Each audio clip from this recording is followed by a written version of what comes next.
There's no feeling more intense than starting over.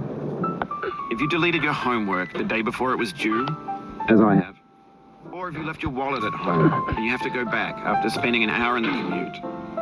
If you won some money at the casino and then put all your winnings on red but it came up black.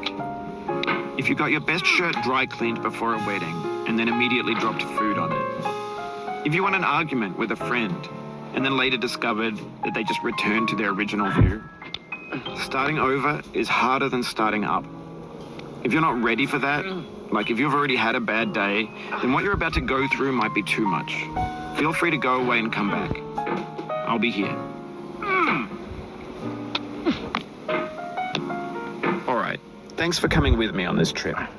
I'll understand if you have to take a break at any point. Just find a safe place to stop and quit the game. Don't worry, I'll save your progress, always, even your mistakes.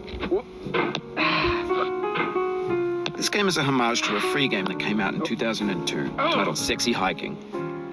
The author of that game was Jazzuo, a mysterious Czech designer who was known at the time as the father of B games. And B games are rough assemblages of found objects. Designers slap them together very quickly and freely, and they're often too rough and unfriendly to gain much of a following.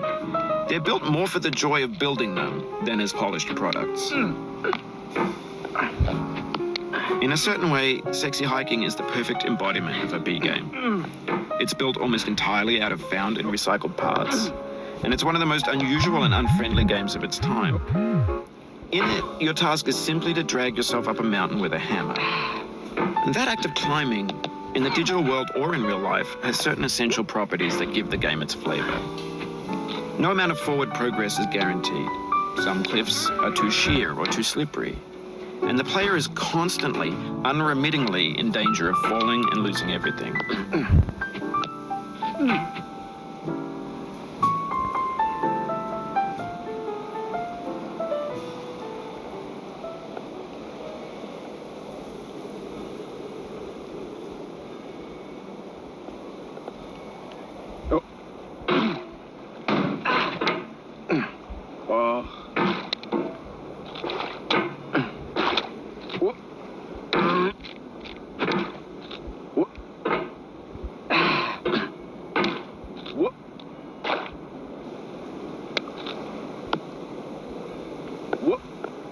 Oh, you just lost a lot of progress. That's a deep frustration, a real punch in the gut.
Oof, sorry about that.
Anyway, when you start sexy hiking, you're standing next to this dead tree that blocks the way to the entire rest of the game.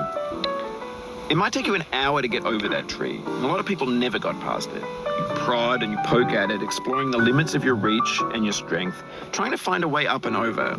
And there's a sense of truth in that lack of compromise. Most obstacles in video game worlds are fake.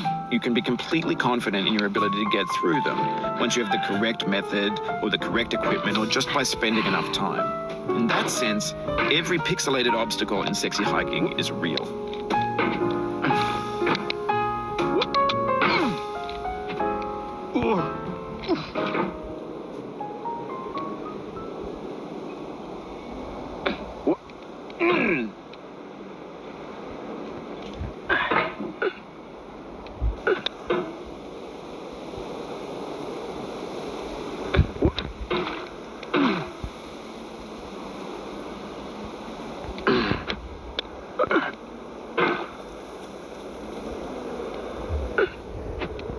The obstacles in sexy hiking are unyielding, and that makes the game uniquely frustrating. But I'm not sure Jazzuo intended to make a frustrating game. The frustration is just essential to the act of climbing, and it's authentic to the process of building a game about climbing. A funny thing happened to me as I was building this mountain.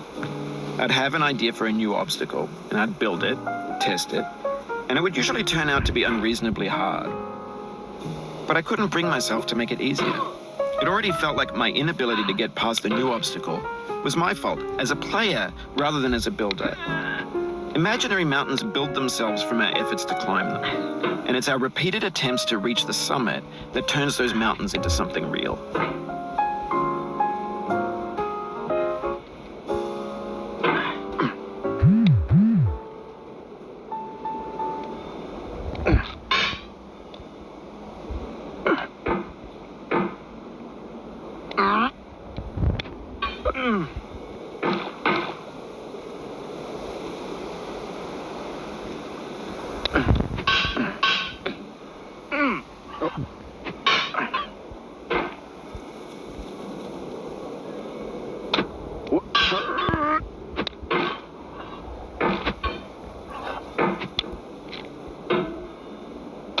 When you're building a video game world, you're building with ideas. And that can be like working with quickset cement. You mold your ideas into a certain shape that can be played with. And in the process of playing with them, they begin to harden and set until they're immutable, like rock. And at that point, you can't change the world. Not without breaking it into pieces and starting fresh with new ideas.